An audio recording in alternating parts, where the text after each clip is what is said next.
Oh, what's up sa inyo mga kabayan? Magandang araw sa inyo. So, meron na naman tayo mga kabayan bibigyan ng reaction video no sa mga nangyayari ngayon at kaganapan sa panahon ngayon mga kabayan ng pamumuno ni Bungit. Grabe. Nakakatakot mga kabayan ng mga nangyayari ngayon sa ating bansa.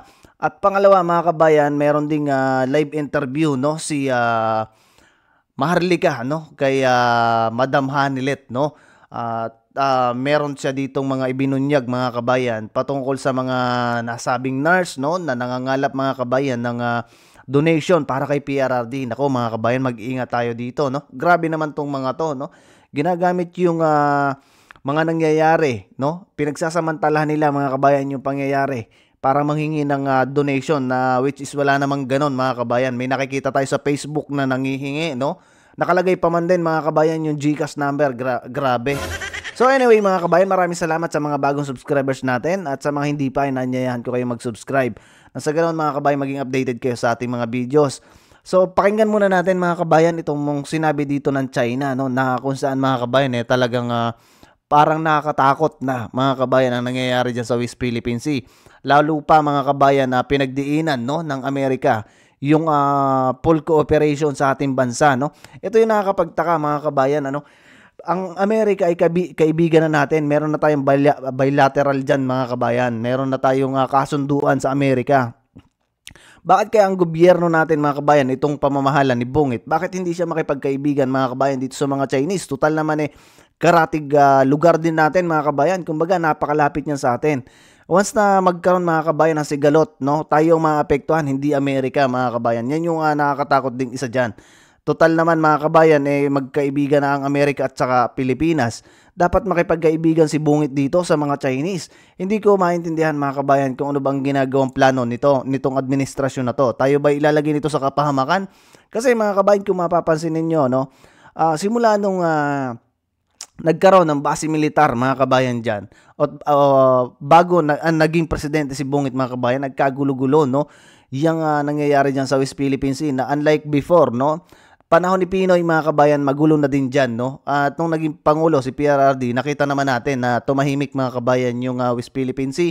Nakabalik yung ating mga mangingisda dyan sa West Philippine Sea ng mapayapa mga kabayan. Tinutulungan pa nga ng ibang mga Coast Guard ng China, di ba? Kung mapapansin ninyo sa mga ibang balita, balikan ninyo yung mga naging balita noon mga kabayan at yung sinasabi ng mga nagpapatotoo na dating mangingisda pa dyan mga kabayan sa Scarborough. Diba sinasabi nila doon ay napakatiwasay no, ng kanilang pangingisda at nakabalik sila nung panahon ni PRRD. Bakit nung naupo mga kabayan ito si Bungit no, ay nagkagulo-gulo na? Bakit ganyan mga kabayan?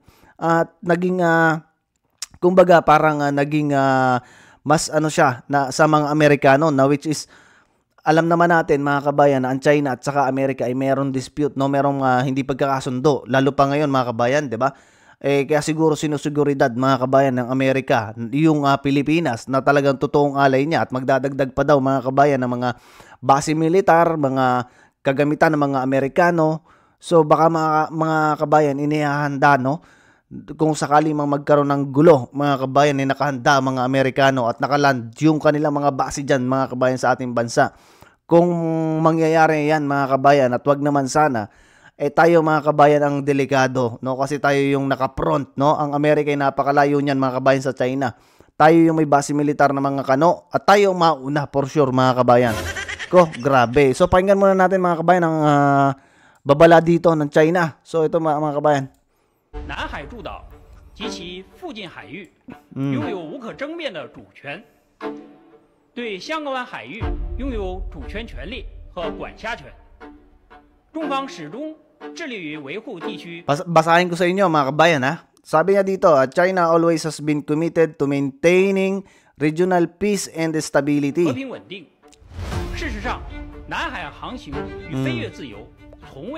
And in fact, there has never been any problem with freedom of navigation or overflight in the South China Sea. Ito, however, the Philippines has persistently infringed upon China's right and provoked China.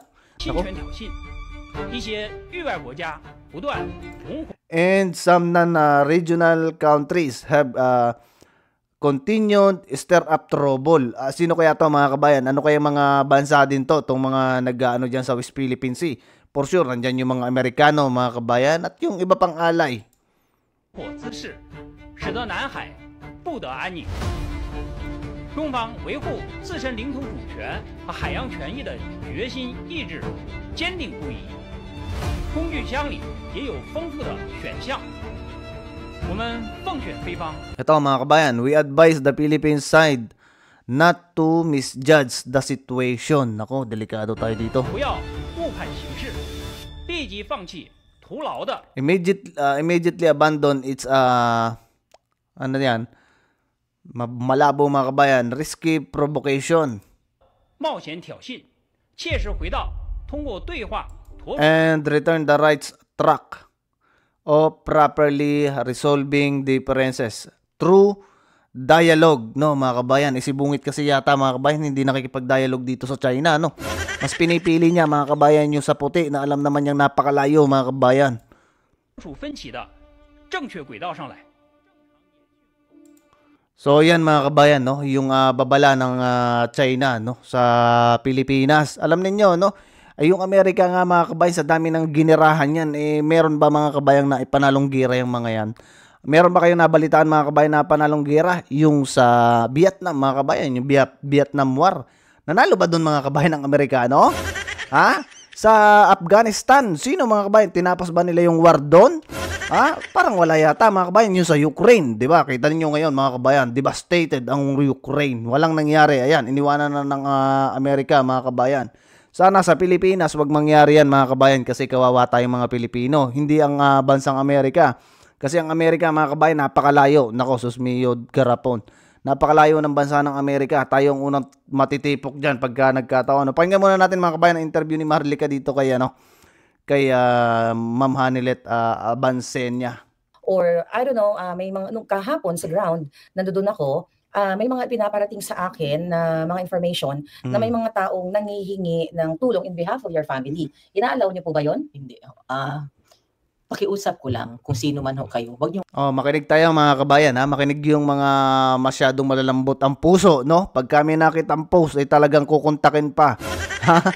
Alam ko naman na yung iba dyan sa inyo ay napakalalambot ng puso. Pag kami nakita nga nanghihingi ng tulong mga kabayan, ibigay agad. Naku, huwag tayo yung papadala. Ito, makinig tayo mga kabayan sa mismong kapamilya. gamitin ang pagkakataong ito, ang trahedya namin. Kung kayo ay sadyang nangangailangan sa buhay, parang awa niyo na ho, huwag niyo hong gamitin ito. Dahil kami ho bilang pamilya, si VP Inday, si Congressman Pulong, si Mayor Baste, hindi ho kami hihingi ng tulong o financial na tulong sa ibang tao. Kami ho, kung kinakailangan naming umutang, yun ho ay gagawin namin. Merong nagkwento sa akin, maraming lumalapit kasi alam nila, desperado kami, di ba? Yeah. Lumalapit sila na ganyan. Sabi ko, kung kaya mong gawin, bakit hindi mo na lang gawin? Bakit, maraming mga kwento, mga storya. Sige, kung kaya mong gawin, gawin mo na lang. Yun ang ano ko. So pakiusap ka lang, yung totoong nurse, alam mo, natulog sa bahay namin, Maharlika. Yung totoong nurse na nag-alaga, ako nag-interview nan before pa siya naging presidente. So sa bahay namin niya natutulog, sa sala namin natutulog, nag-aantayan kay PRD kung kailan siya tatawagin. So yung totoong mga nurse hindi nagsasalita. Kami may group chat kami ng kasama ng mga nurse na nag-aalaga, nagre-report sila sa akin kung ano. So yung totoong nurse, hindi iyan nagsasalita. Code of ethics yan ng nurse na hindi ka dapat magsalita. Disclose yes. Nagtatago yung totoong nurse. Kung nagpapanggap ka na ikaw nag-aalaga, nag-nurse ka, para mahiya ka naman sa totoong nurse na nag-aalaga, nagpupuyat sa kanya. Pero po yung nurse ni Pangulong Duterte, di ba, hindi naman inalaw na mag-stay dito? Kaya ultimo nurse, di ba? Ang nangyari niyan, hanggang ngayon, para sa akin, parang bangungot. Hindi ako makapaniwala. Hindi ko akalain na pag walang passport ang tao, pwede palang idalahin sa pwede palang tubukin. Sa panahon, mga kabayan ni Bungit, pwedeng lumipad ng walang passport, walang visa-visa, mga kabayan. Diba? Sa panahon ni Bungit yan, kita mo, napakatindi. Yeah. Kasi ako, yun nga yung mga nakakarating sa akin ng mga mensahe na may mga nagpapanggap no, ng mga taong nag-connected sa inyo or kakilala or kamag-anak kayo. Yung iba, hindi ko naman talaga kilala. Kayo lang naman ang kilala kong mga relatives niya. So, ang sa akin lang, ma'am, pinararating ko lang sa inyo. Kasi sa akin din, may lumalapit kahapon nga po, may mga nag-aabot ng mga, mga sobre, mga birthday cards. So, sinasabihan ko sila na yung family ninyo, which is in-announce na hindi nanghihingi ng financial help. But birthday greetings is fine. Birthday greetings, mga cards. Okay, so, meron kasi pala. pampaano ng ano niya, dinala ko ngayon iba pinasign ko na pinabati ko nga para lang maanuhan siya. Yung alam mo, para maanuhan ng yung spirits niya, gumaan yung loob niya, maging sumaya siya ng konti doon sa mga pagbati ng mga tao. So kasi may mga nurse pala nagpapanggap. Ang alam ko parang may mga nagvo-volunteer dito sa Dahig, pero may mga Nag-contact nagpapanggap din pala ng mga nurse daw. Alam mo, ang nangyari niyan, siyempre ako nurse, registered nurse ako. So, kinontak ko na sa pag alis pa lang nila, kumontak na ako, yung sa PRC sa Davao. Okay. Sabi ko, tulungan mo ako makahanap ng nurse doon. Dito. Sabi ko, whatever na i-remit, wire transfer ko, ang sweldo niya papunta dito. Siya magalang. Nakakontak ako, natawagan ko, ma'am, ganito. It turned out, wala lahat, bawal lahat. Pa-ultimo yung nurse na, personal nurse niya na before siya tumakbo ng presidente na in-interview ko. Kasi mabuting tao yun, mapagkatiwalaan mo talaga. When it comes sa pera, mapagkatiwalaan mo. Hindi pinasama. Kaya nga, nung tinawagan ko na, alam ko nakalanding na, nung tinawagan ko siya, nag-iyakan kami, ma'am, hindi kami pinasama. Yun ang... Yung yan mga kabayan, yun yung tingin ko, yun yung nurse mga kabayan na sobrang lakas ng hagulol. Yung madalas kasama ni PRRD, tingin ko, yun yung hindi nakasama mga kabayan. Yun kasi yung laging kasama ni PRRD, kung maaalala nyo, no? Presidente si PRRD hanggang sa naging private citizen. Siya pa rin yung kasama, no? Hindi pala nakasama yun, mga kabayan. Kami nga para lang mapaano ko sa inyo na ang pamilya namin hindi ho manghihingi o magsusolicit sa inyo ng kahit na anong financial na tulong. Kami nga ni VP Inday nagtutulakan. Nung nasa Davao pa ako, sinabihan ko na si Inday. Sabi ko, bigyan mo ako ng magpadala ako. Paano ko ipadala? Hanggang ngayon hindi niya ako sinasagot. So ganun kami. So yung mga makapalang mukha diyan, parang awa niyo na. Yeah. So for the record, mga kababayan, wala pong nurse si Pangulong Duterte dito sa Dahig except yung nandoon sa ICC kung sino man yung assigned ng institution. Tama po ba? Hindi ko talaga alam, malabo ang ng loob sa loob. Hindi ko alam, marami akong hindi alam. Pati sinasabi lang nila ganito. Basta ako, sinabi ko lahat, anong sitwasyon niya, sinabi ko lahat kasi medical, medical history niya, kung ano ang niya, yun lang ang kaya kong sabihin. Pero yung sila ang magbigay, yun ang mahirap kasi sila hindi nagbibigay ng kung ano ang information. Yun ang Pero yung medical history ni PRRD na i-forward na sa kanila lahat, tama ba sa ICC? Inaasikaso ng mga lawyers yata. Inaasikaso kasi kailangan, sino bang 80 years old ang hindi na kailangan ng healthcare, ng kalinga, medical attention, whatever, di ba? 80 years old sino bang hindi nangailangan yan? Mag-Alam niyo, natuwa ako kasi I was there, no, na nagsasalta si Inday sa Taong Bayan na nagkakasundo kayo dahil sa schedule kung paano mag-take turns kayo sa pagbisita kay PRRD. Kami na mga sumusuporta kay PRRD sa family ninyo, ay talagang natutuwa kami na sa ganitong klaseng sitwasyon ni PRRD, nagkakaisa po kayong mga magkakamag-anak. So yan lang yung tinitignan namin, doon din kami humuhugot ng lakas bilang mga supporters ninyo. At ako naman nasa dahil for the first time na narinig ko sa inyo na mayroon palang nagpapanggap na mga nurses or whatever kay PRRD. So sana wag naman gawin yon. And alam mo ni PRRD po yun, yung mga ganong issue? Hindi niya na alam yun. Hindi na natin sabihin? Hindi ko na, I tried, hindi ko na sinabi sa kanya anong situation after na umalis siya. Kasi talagang harassment.